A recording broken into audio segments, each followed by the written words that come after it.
What's going on, guys? This is Vince with vshred.com, and today I'm going to be showing you 5 of the most common shoulder training mistakes and how to fix them.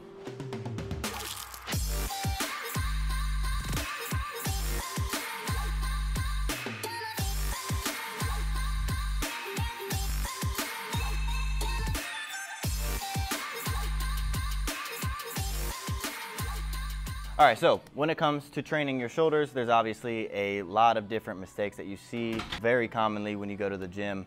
And so obviously I can't go into every single one of them, so I'm just gonna cover 5 of the most common ones that I see the most. I'm gonna get right into it. The first one, and the most common issue I see, comes with a shoulder press. We all know what a shoulder press is. It's when you're also known as a military press. You can do this with barbell or dumbbell. Typically, I say that you should start this with a barbell, because what you see when people are doing shoulder press is they're getting into position and they're pressing this weight up, and then when they go down, what they're doing is they think that they need to be flaring their elbows straight out to the side, which is going to cause way too much pressure on their shoulder joint and end up causing an injury. And they go out to the side and they think that because they feel all that tension in their shoulder, that's how they should be doing it. And this is the most common issue because this is one of the most popular shoulder exercises. So instead, what I want you guys to do, instead of putting your elbows out as far as you can, flaring them out, I want you to actually bring your elbows forward to about a little less than a 45-degree angle. So I want you to overemphasize pushing them forward. I want them to be in line with your hips. So my hips are directly below my elbows now. And then from here, you're going to focus on pressing. And then when you go back down, you're gonna make sure that your elbows stay in front of your body.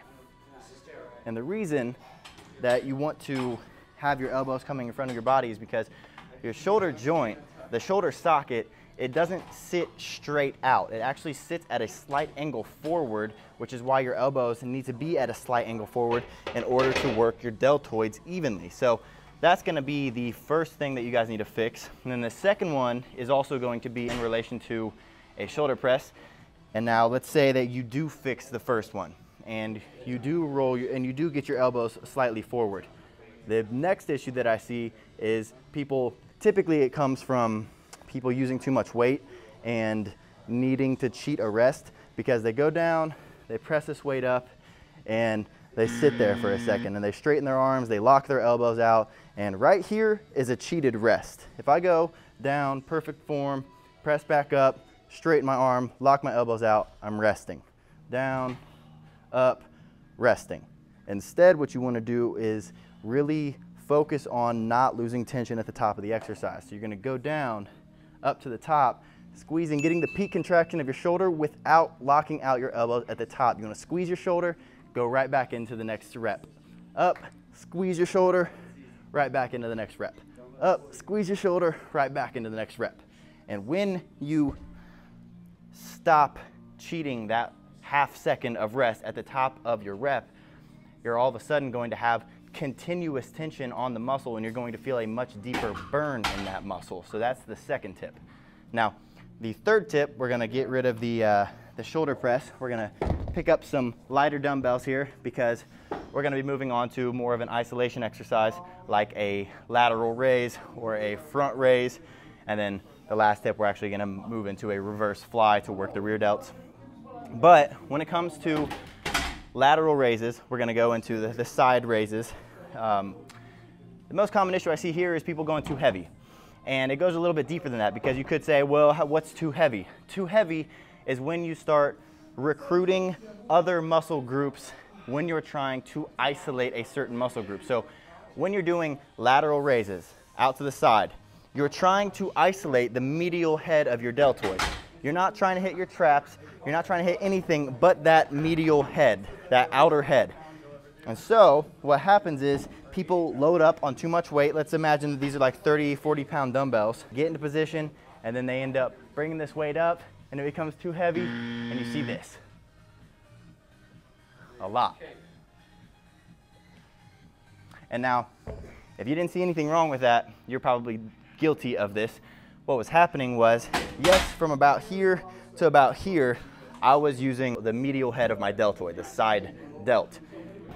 From about here to about here, I was going like all trap engagement. I was going from here, and then I was shrugging the weight up the rest of the way, using those secondary muscles to get that weight up because it is too heavy. So the third tip is to drop weight and then really focus on, when you're doing a lateral raise, you want to focus on keeping your shoulders pressed down as much as possible, almost like you're flexing your chest, pressing your shoulders down, creating as much space between your shoulder and your neck as possible. Create that space. There's a big difference between right here and right here. And so you want to do here, and then as you bring this weight up, you want to focus not on raising the weight, you want to focus on pushing the weight outward. And that's when you're going to start to see the medial head of your deltoid really being worked. And in relation to the lateral raise, a lot of times people will end up bringing this weight all the way up here past shoulder level because they think that that's going to get them the best contraction in that part of their deltoid.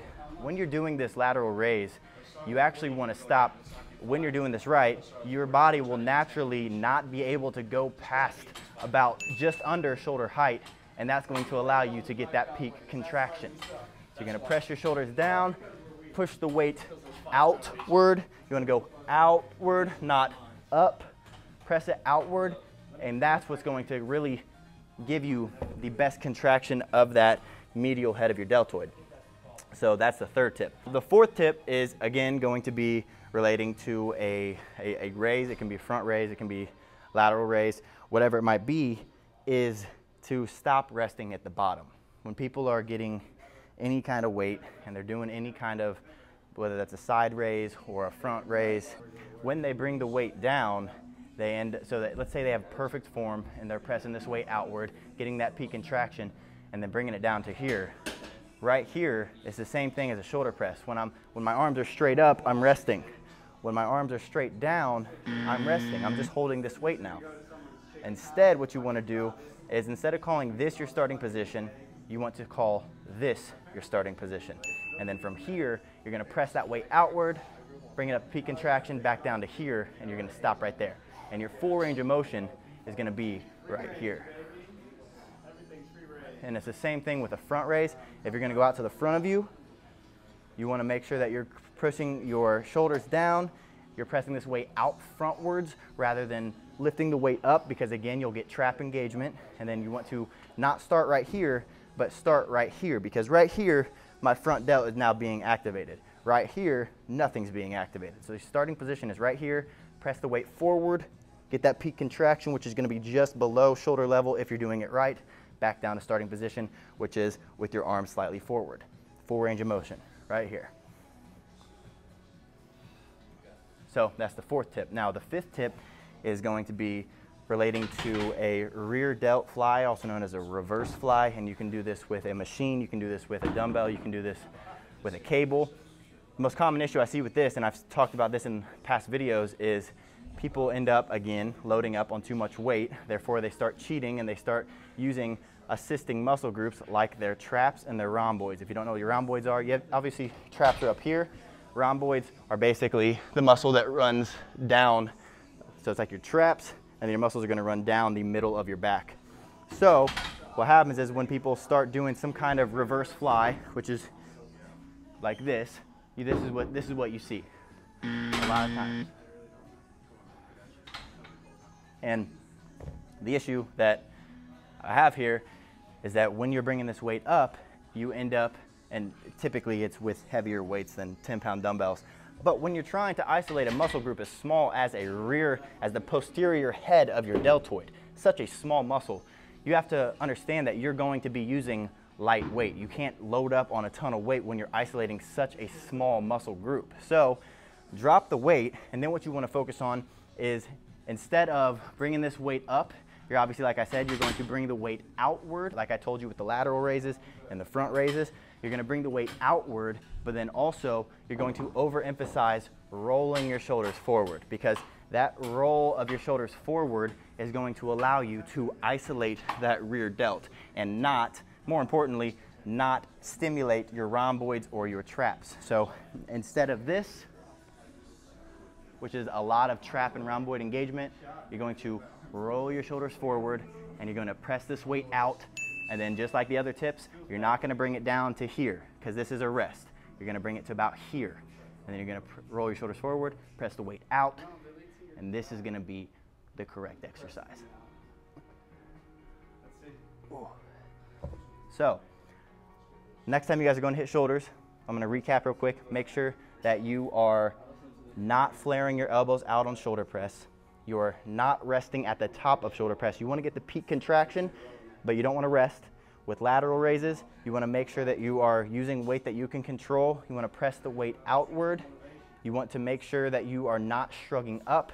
You want to make sure that you're not resting at the bottom. And then it's the same thing with front raises. You wanna make sure you're pressing the weight outward, keeping your shoulders down and not resting at the bottom. And then lastly, with the reverse flies, you wanna make sure that you are not shrugging and engaging your trap muscles and really trying to isolate that part of your deltoid. So try these out next time you guys are going to do shoulders, and if you like them, make sure you're coming back and giving this video a thumbs up. And if you guys want more tips for your body, for getting in shape, I have a free fitness quiz where we ask you a couple of questions about your body to figure out what you're trying to achieve, and then we spit out a video with a couple more tips, and then after that it recommends which program would be best for your body type that has the training and the diet that you need to get there. So if you want to check that out, you can click it in the link in the description below this video. Again, like I said, if you like this video, make sure you're clicking the thumbs up. If you have any questions about this video, any comments, if you have video recommendations for me to make on my channel, comment them in the comment section below. And then last but not least, make sure you're clicking the subscribe button so that you don't miss out on any future videos. All right, guys, thanks for watching, and I'll see you in the next one.